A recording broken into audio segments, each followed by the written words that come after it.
Hello everyone, and thanks for joining School of the American Rifle. Today we're going to do a bolt carrier group physical. This is a bolt carrier from Anderson Manufacturing.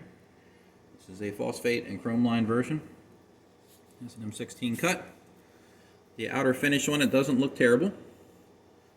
Rather smooth. The one thing that does stand out to me, which is a little odd, is this sharp edge right here. Normally on the bottom of a bolt carrier you have a nice rounded edge right here, not a sharp edge right here. Let me try to get this in focus so you can see it better. There we go. So I'm going to get a regular rounded carrier to show you the difference. I don't know if you can see how that's more rounded. You can still see an edge there, but it rounds out a little better.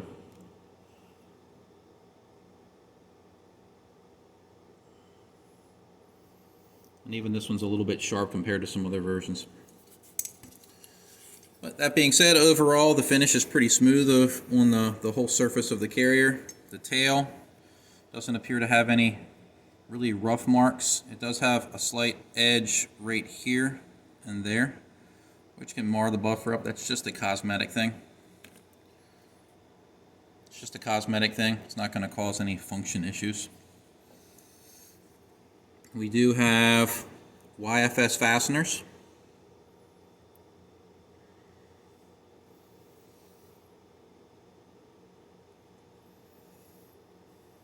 Let's go ahead and test the gas rings.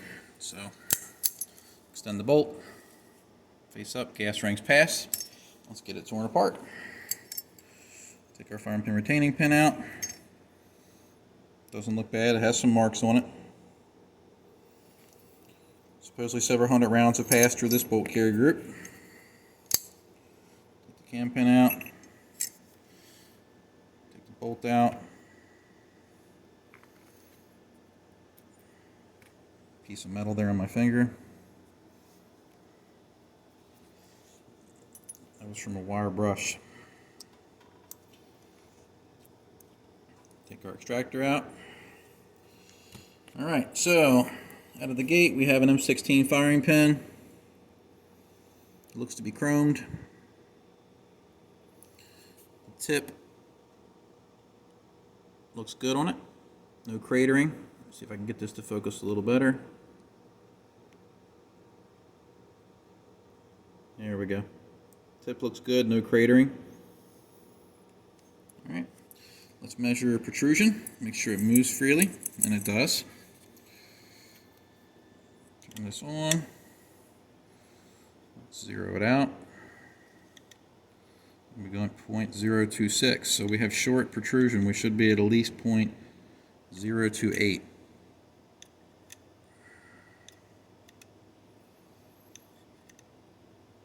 Let me grab another firing pin real quick and see if that is the problem or if it's the bolt.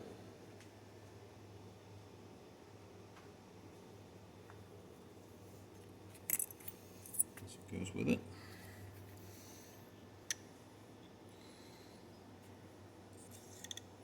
It is the firing pin. We have 0.033 here.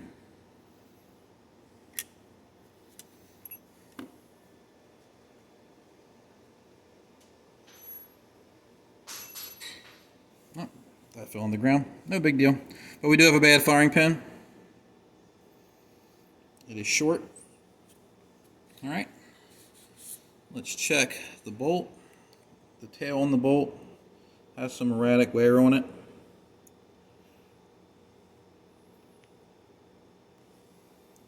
The bolt shoulder has some erratic wear on it. It's not even all the way around. You can see that there's some darker spots and some more shiny spots.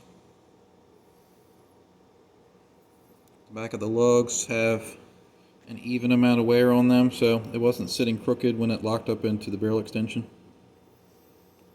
We do have some peening marks on the edge of the bolt lugs, which does indicate that the barrel extension was slightly clocked. A little bit there, a little bit there. It's not on all of them. You can see it pretty pronounced right there. I can actually catch the edge of the pick on that one. But they go all the way around. The only lug that doesn't appear to have it is this one here. other 6 do. Alright, our ejector pin doesn't seem to be sticking out much. Let's test the ejector. I did check this off camera, and the ejector did come up light as far as the spring tension goes. Very little resistance there, so we could have a bad ejector just based on feel, but according to my fixture that I use off camera, this ejector is right at the borderline of being pass-fail, so could start causing problems. So let's check our firing pin hole. Passes the green side.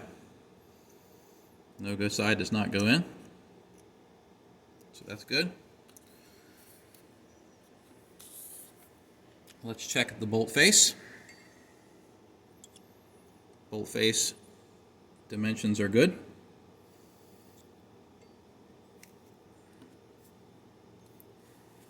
We have some more little metal shards there. Look at that. That was from me using a wire brush. Can you see them? That is not hair.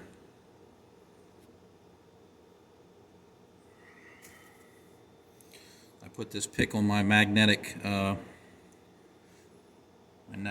strip on the wall, and when debris comes off of work pieces, it tends to stick to everything on that. I also try to keep these punches and picks away from other things so I don't transfer magnetism to them. There's some more metal pieces right there. It's going to wind up in my hand again.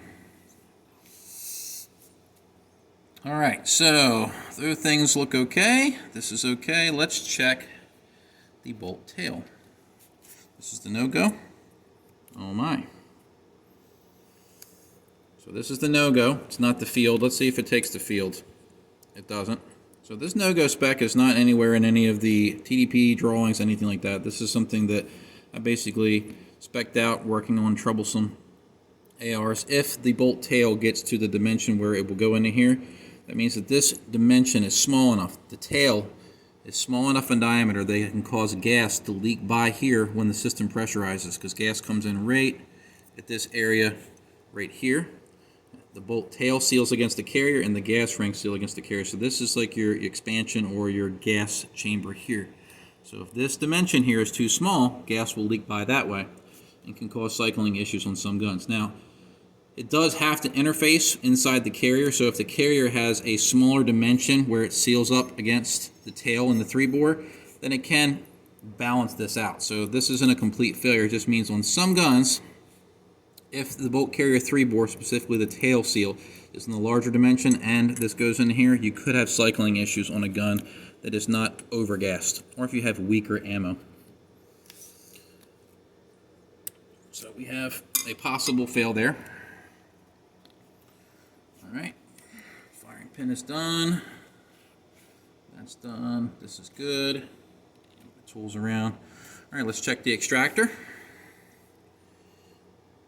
Go side passes. We're having trouble with the camera focusing. No go side does not go in, so that passes. Let's check and make sure we have proper movement. We do. The claw feels good. One thing that I do notice is this spring is on the rather anemic side, and it does have a blue insert. The blue insert is something that was not normally used on anything that's carbine gas. These were used on 20-inch rifles. I'm not saying it won't work on a carbine gas gun, but just by looking at it and definitely feeling it, I can tell that this spring is not rather strong at all. So if this was on a carbine, you could have extraction problems unless you put something like one of the donuts on there, which I don't recommend with the insert.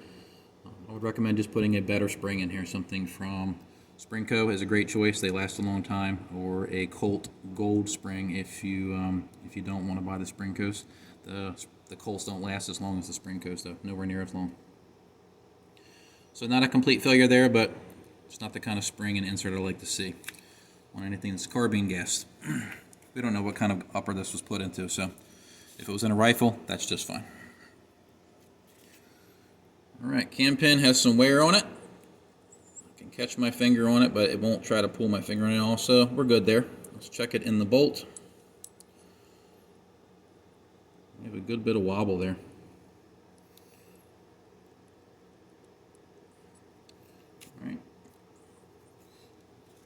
pin does pass. Let's check with my cam pin gauge. Doesn't look like they swaged this on either side either. No, they did. Looks like they just went undersized on the hole instead of drilling it all the way through. No-go side starts.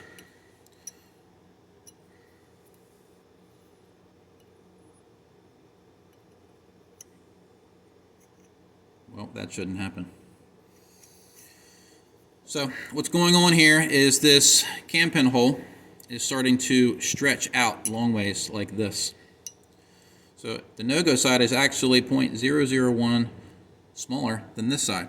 But look, it won't go in all the way. So why is that? It's because this hole isn't round. Once the hole starts to stretch to the point where it's possible that it can break here or here, this is the spec that I found that basically is the margin for paying attention that, hey, maybe I should replace this bolt. But go this way, look, it won't go in.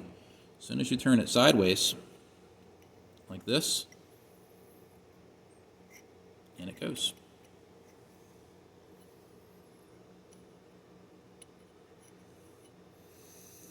So based on what I'm seeing here, this bolt doesn't have long to live.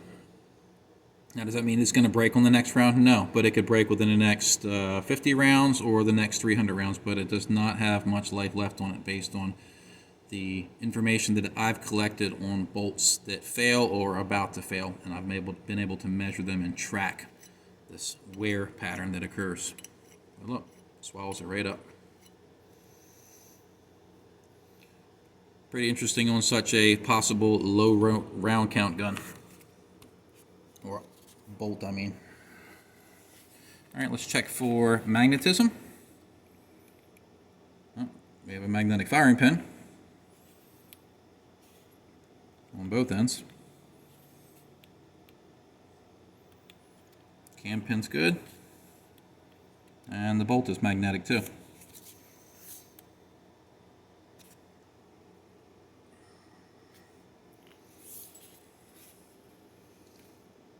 This has some metal stuck to it as well. So I'm assuming this is magnetic as well. Yep, a little bit. Not quite enough to pick up the washer, but it is magnetic. Let's see if the this pin is magnetic. Check the bolt. Nope. So we have a magnetic extractor, firing pin, and bolt. So let's go ahead and demagnetize those. I'm going to move my laptop out of the way because I don't want this near my laptop when it fires up.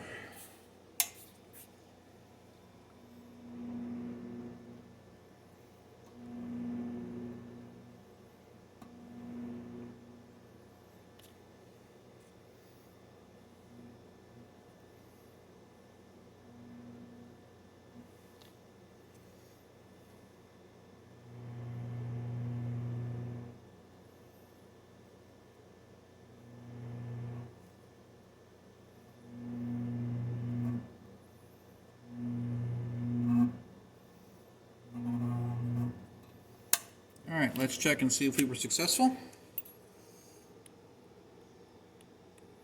We are not magnetic.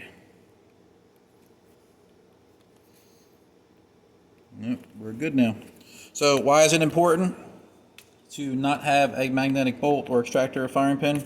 If you shoot brass case and full metal jacket ammunition that doesn't have bimetal projectiles, then you're fine. If you shoot imported steel case ammo or anything that has bimetal projectiles, then it's possible when the gun chambers and extracts that it can shave material from the casing or the projectile, which can't be magnetic, and it will stick to the firing pin, the extractor, and the bolt. And when it starts getting fouled enough, it can cause reliability issues.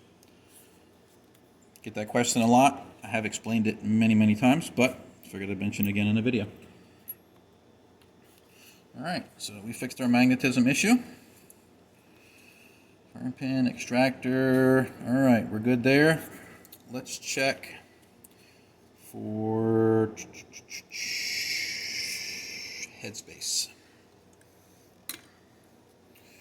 Alright, Let's take our 14646 go gauge. I'm sorry, 14636. This is our 223 go. And it does close. 14646. This is our 556 go. And it does pass. And our field gauge, we do not want this to rotate or close. And it doesn't. So that passes as well. Let's check the bolt support shoulder, see what we get.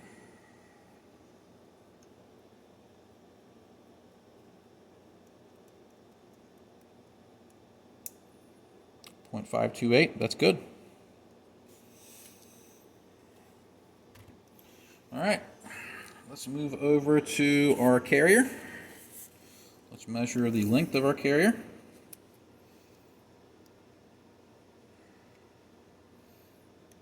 Carrier is 667. Not bad. Let's see if we can get our weed trimmer line in. And we do, so we have a clear path. All right, let's check our carrier 3-bore and gas key. Check our go side, we pass, and no go side goes in. So our gas key is on the plus side. We do not want to see this on a gun that has weak ammo being fired in it, or a gun that's slightly undergassed or has an inefficient gas system. So not a complete fail, it's just something to be slightly concerned about if you have gassing issues. Let's see if we have carrier key alignment issues. We're good.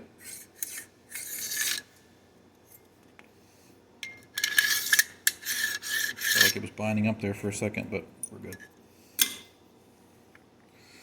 All right, let's do the bolt support. Passes on the first one, that feels pretty tight, and won't go on the second one, so pretty good bolt support. That's why we have a good bit of wear there, because it's making good contact. Gas rings, takes the first green, takes the second green, and it won't go on the yellow, so gas ring run, very efficient. Let's do the bolt tail. First green gauge, go. Second green gauge, will not go. So we have a very efficient carrier group here. The bolt support shoulder, very good. The support shoulder measures out 0.528 plus, and this is measuring out rated about 1/1000 larger than that. So very good bolt support. Gas ring runs very good, and the bolt tail is very good. So even though this bolt tail failed, this gauge, the amount undersized this is and compared to the actual dimension of the bolt tail seal, it balances out. So we're not worried about that anymore for this particular bolt carrier. Now if you were to put this bolt in another carrier that had a slightly larger dimension, maybe it took the red, you may have gassing issues because it will leak gas from the rear. Alright, so carrier, not too bad. So we had firing pin protrusion, we had magnetism issues, and the cam pin is a little bit on the sloppy side, possibly about to break. So this bolt would definitely be a no-go across the board though, because of the cam pin hole for me. So let's move over to the gas key. Let's find the right bit. Do our reverse test for the gas key.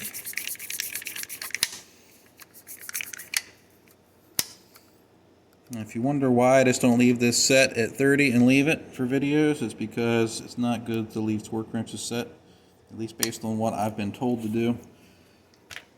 So I just continue doing it.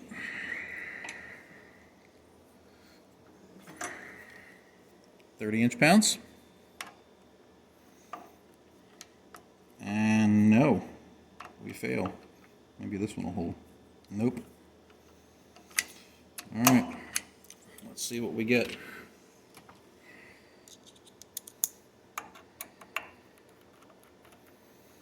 We had YFS screws. We had the carrier key come loose.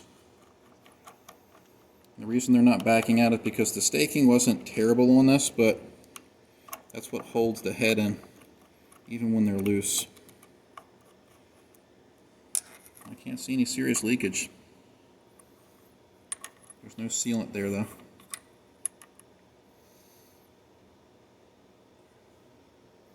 But this would have had gassing issues. It eventually would have shot loose. So, this is not junk here. If this was my bolt carrier here, I would put a new gas key on. You don't want to reuse gas keys because once you try to restake where the old staking was, you can't get a good bite on the new screws. And I do use new screws. So a new gas key and new screws. Torque them this back, make sure you stake them right, and this carrier would be good to go. Now, we haven't looked inside the carrier to see what the internal finish looks like with the borescope, but we're going to jump into that now, and that's our last step. So let's get our borescope out. Turn it on, and in we go. Let's change our focus. Go. Finish doesn't look terrible. We have some roughness there. What's going on there? It looked good right at the mouth, and then right there it got a little bit nasty. Not liking that. Alright, let's go up into the gas ring run. Now we're in the gas ring run. There's our exhaust ports. We can see some chrome that did not stick. Looks like it eroded off. Here's the rest of the gas ring run area. It's rather rough and eroded. Right there it doesn't look too bad, a little bit of erosion. Right there it looks a little smooth, but not too happy with that. Let's go into the bolt tail seal. Change our focus a little bit. And that's why our bolt tail looks like it does. Look at that finish.